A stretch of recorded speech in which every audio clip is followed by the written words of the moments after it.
Ja, super. Wow. Perfekt.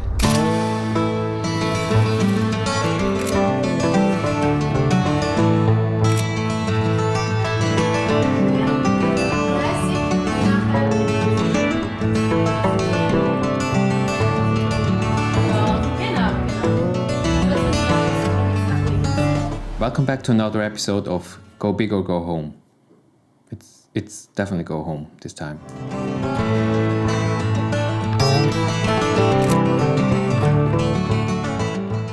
Making this video was tough. Honestly, I debated whether I should even make it.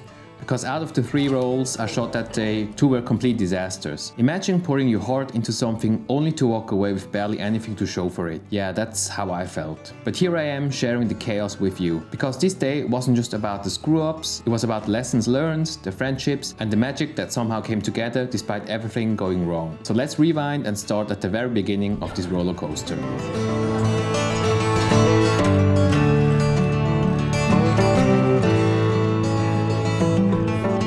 It all started with a simple idea: get out of our comfort zones. I teamed up with 3 incredible photographers and together we set our sights on something different. Instead of weddings and portraits we usually shoot, we decided to tackle product photography, jewelry and plants to be specific. Let me introduce the crew. Suli, whose wedding photography has this ethereal, almost otherworldly quality. Every shot she takes feels like it belongs in a dream.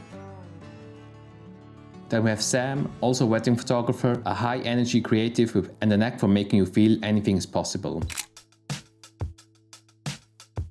And Phil, a commercial photography genius and wedding pro. And fun fact, he's the father of my godchild. We gathered at the Daylight Studio Yards, a beautiful sunlit space, perfect for experimenting. We had props, inspiration boards and 2 amazing collaborators, Atelier Mia, who lent us stunning handcrafted jewelry, and Faye, who provided us with lush, vibrant plants. So the stage was set. The studio was a photographer's paradise, but we had too much gear. Between the 4 of us, we turned the space into something that looked more like a camera store than a studio. And me, I went all in. The Mamiya 7 with its dreamy 80mm lens, my go-to for medium format magic. The Mamiya 645 with 2 lenses, the 55 and the 80 for flexibility, and the Canon AE1 program, because you know, I couldn't resist adding a 35mm to the mix. And of course my digital workhorse, the Sony a7 III with a bag of lenses that weighed more than I care to admit. Oh, and let's not forget the film. Ilford HP5 Plus, because black and white makes texture pop. Lomo 400, that is already loaded in the Mamiya 7, ready to shine. And my precious Fuji Pro 400H. The plan? Juggle all this gear while shooting photos, filming content and experimenting with both color and black and white aesthetics.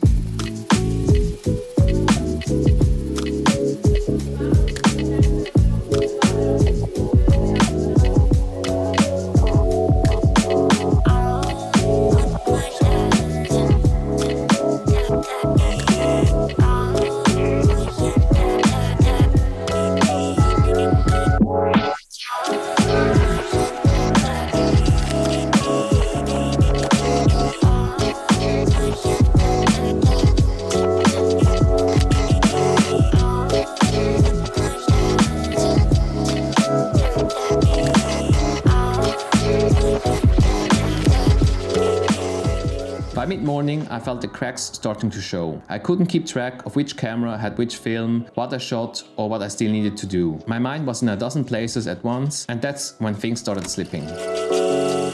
Let's begin with the Mamiya 645 incident, a perfect example of ambition and enthusiasm outpacing careful preparation. I had a shot lined up, everything was set, the light was perfect and the composition was just right. But when I advanced the film lever, something felt off. Normally you can feel the satisfying resistance of the backing paper and the film base as the mechanism moves. This time there was nothing. No resistance, no tension, something was definitely wrong. A sinking feeling hit me. I opened the film back and there it was. Nothing. The roll was missing. I hadn't even loaded it. Worse yet, in the chaos of the day, I made another critical mistake.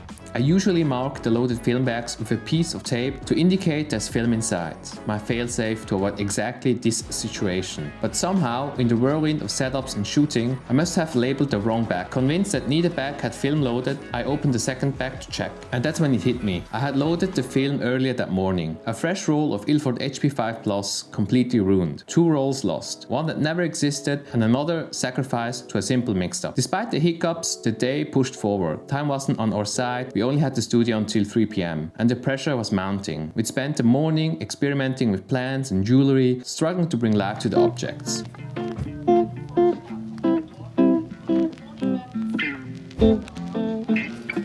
For photographers like us, it was a challenge. Without the human subjects, the process felt stiff and inspiration was harder to find. The energy in the room reflected that. A little quiet, a little strained. Then just around noon, Leandra arrived. Her presence was like a breath of fresh air. Suddenly, we had a subject to work with, a face to frame, a story to tell. We experimented with different poses, layers, compositions, and creative backlighting.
Having her in front of the camera sparked something in all of us. It wasn't just about the jewelry or the plants anymore, it was about how they came to life through her.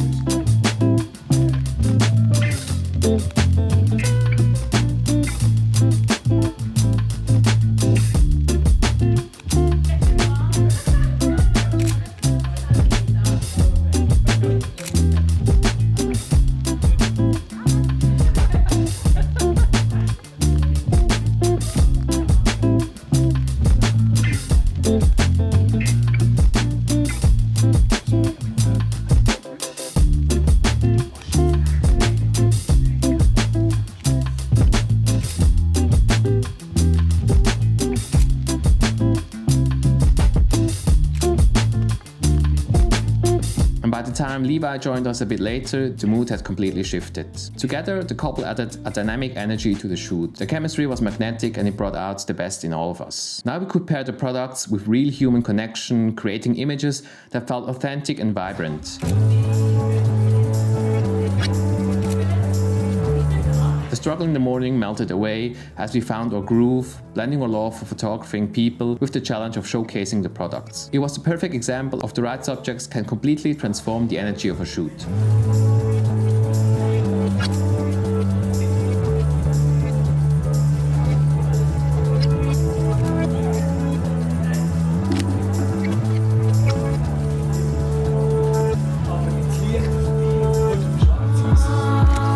If I thought the Mamiya mishap was bad, the AE1 situation was on another level of frustration. In the rush of capturing some key moments with Leandra and Levi, I grabbed my last roll of Fuji Pro 400H, a film I've been saving just for the right occasion. I hurried through loading it into the Canon AE1, confident I've done it correctly. The frame counter ticked forward as I advanced the lever and everything seemed fine.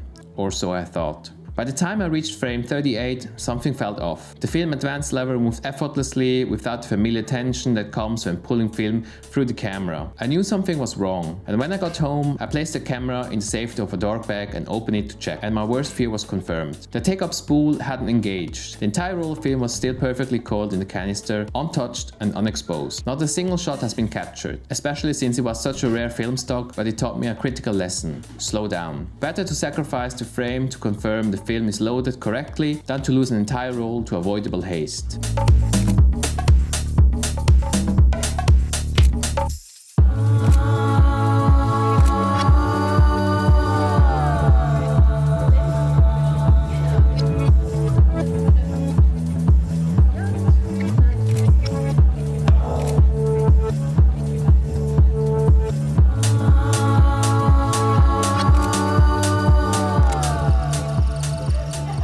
By the end of the day, my adventures with film were a disaster. 2 roles lost, countless moments missed. It was hard not to feel defeated, but if there was one saving grace, it was my digital setup. The Sony a7 III became my lifeline, capturing shots that not only looked great, but also delivered something tangible for all of us. This day wasn't just about the photos though. Shooting products pushed me out of my comfort zone, forcing me to think in new ways and how to make jewelry and plants as alive as the people I'm used to photographing. It wasn't easy, but it was transformative. And then there was the collaboration. Watching Sully, Sam and Phil in action was inspiring.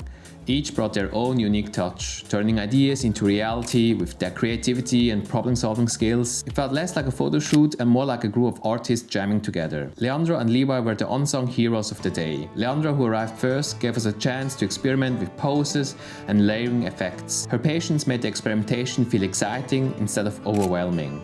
And when Levi arrived, the chemistry as a couple elevated everything we did. Suddenly, the products, plants, jewelry, everything came to life because they made them feel personal, relatable and real. Their warmth turned a hectic day into something truly special.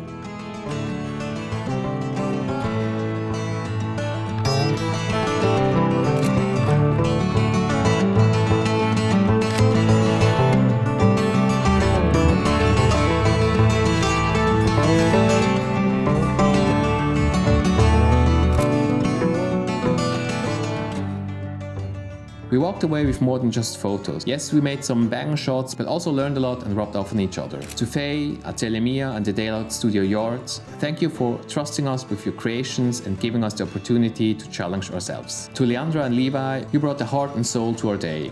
Your kindness, your patience and humor carried us through the chaos. And to my incredible friends, Sully, Sam and Phil, your creativity turned challenges into opportunities, and I'm really thankful to be on the journey with all of you. And for me, I learned my lessons. Less gear, more focus and better planning. And while this day was far from perfect, it was unforgettable. Thank you for sticking with me through the ups and downs of this adventure. If you want to see more results from our content day, I've linked all of their socials down below. Go check it out and I'll see you guys in the next video.